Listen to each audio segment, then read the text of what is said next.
ఈ హస్బెండ్స్ ఉన్నారంటే మనల్ని ఏడిపించడంలో ఫస్ట్ ఉంటారు.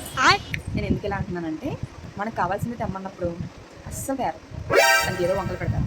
అదే మనం వద్దు అనుకున్నప్పుడు పదే పదే తెస్తారు. మ్యాటర్ అంటే చెప్తాను వెయిట్. రోజు ఈవినింగ్ రోజుకు ఒక రకం స్నాక్స్ తీసుకొస్తున్నారు.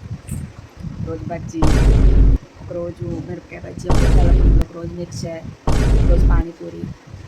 మ్యాటర్ ఏంటంటే నార్మల్ డేస్లో అసలు తెమ్మన్నా తేరు, మర్చిపోతారో తెలీదు, నార్మల్గా తేరో తెలియదు, కానీ నేను ఫోన్ చేసి అడగాలి ఏమండి ఇది తీసుకురండి అని చెప్పి. కానీ ఇప్పుడు నేను డైట్లో ఉన్నప్పుడు రోజు ఏదో తీసుకొస్తున్నారు. పైగా అన్నీ నాకు ఇష్టమైనవి తీసుకొస్తున్నారు. బజ్జీ, పానీపూరి, ఈరోజు తీసుకొచ్చారు. మై ఫేవరెట్ కాన్ఫ్లెక్స్ మిక్చర్ అనమాట, చాలా ఇష్టం. కానీ నేను తెలియనప్పుడు డైట్లో ఉన్నాను కదా, ఏం చేస్తాను, కావాలని ఏడిపించడానికి తీసుకొస్తాను. ఇలా వాకింగ్ బర్గర్ తప్ప ఏం ప్రయోజనం లేదు. నన్ను ఏడిపించడానికి చేస్తున్నారో, కావాలనే చేస్తున్నారో, లేదా నార్మల్గా చేస్తున్నారో అర్థం కావాలి. నేను తిన్నాను కదండి, ఎందుకు తీసుకొచ్చారంటే పిల్లల కోసం తీసుకొచ్చాను అంటున్నారు.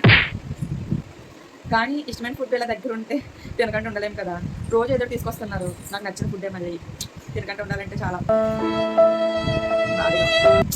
చేసేది ఏముంది, వాళ్ళు తింటుంటే చూసి ఆనందపడాలి.